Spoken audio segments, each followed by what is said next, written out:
দর্শক, ওয়ানডে সিরিজে না হয় সাইফ হাসানের সঙ্গে ছিলেন সৌম্য সরকার, কিন্তু টি-টোয়েন্টি সিরিজে তার সঙ্গে ওপেনিং এর দায়িত্ব সামলাবেন কে?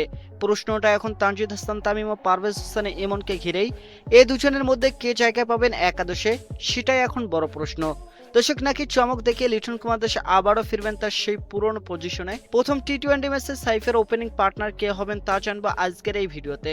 দর্শক, আইসিসি টুর্নামেন্টের সাফল্যের কারণে বাংলাদেশ ও ওয়েস্ট ইন্ডিজের মধ্যকার পার্থক্য আকাশ পাতাল মনে হলেও বোঝার উপায় নাই যে এই দুটি দলের মাঝে এত বড় পার্থক্য।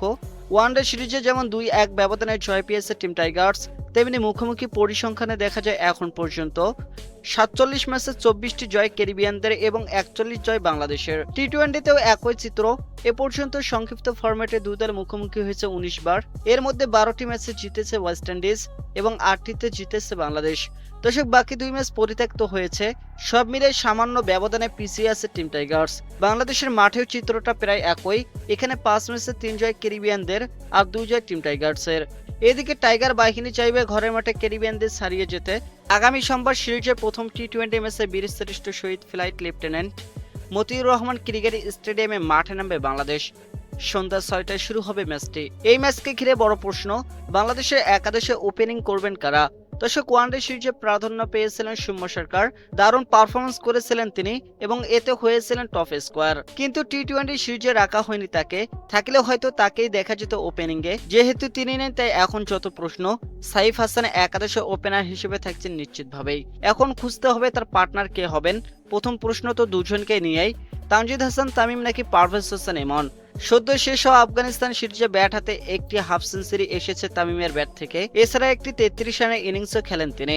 এদিকে ইমনও করেছেন একটি হাফ সেঞ্চুরি। দুজনে ওপেনিং করেছিলেন সেই সিরিজে, যেখানে সাইফকে নামানো হয়েছিল 3 নম্বরে। এই সিরিজে একই ভুল করার সম্ভাবনা একেবারেই কম, যদিও শেষ পর্যন্ত এমন কিছু দেখা যেতে পারে। তবে 3 নম্বরে খেলবেন সাইফ হাসান, এটা প্রায় নিশ্চিত। তবে এখানে আসে মূল প্রশ্ন, আগের সিরিজে লিটন কুমার দাস ছিলেন না, যার কারণে সাইফকে 3 নম্বরে খেলানো হয়েছিল। কিন্তু এখন লিটন কুমার দাস ফিরলে তাকে তো 4 নম্বরে নামানোর সম্ভাবনা নয়। সেক্ষেত্রে সাইফকে 3 নম্বরে রাখলে তামিম ও ইমনের মধ্যে একজনকে যেতে হবে বেঞ্চে। অন্যদিকে লিটন কুমার দাস ওপেনিংয়ে নামবেন, তাহলে সাইফ হবেন 3 নম্বরে। সব মিলে একটু হলেও ঘোলাটা অবস্থা। ক্যাপ্টেন কোটা আফগান সিরিজে খেলা জাকের আলীও হয়তো হারাতে পারেন জায়গা একাদশ থেকে। শেষ পর্যন্ত হয়তো এশিয়া কাপের মতোই হবে টপ অর্ডার, যেখানে সাইফের সঙ্গে দেখা যাবে তামিমকে, যেহেতু শেষ সিরিজেও তিনি ছিলেন টপ স্কোয়ার। অন্যদিকে লিটন কুমার দাস ফিরবেন একাদশে 3 নম্বর পজিশনে খেলবেন তিনি, আর এটাই হবে দলের টপ অর্ডার। উল্লেখ্য, আগামী 27শে অক্টোবর সন্ধ্যা 6টায় চট্টগ্রামে অনুষ্ঠিত হবে সিরিজের প্রথম টি-টোয়েন্টি ম্যাচ।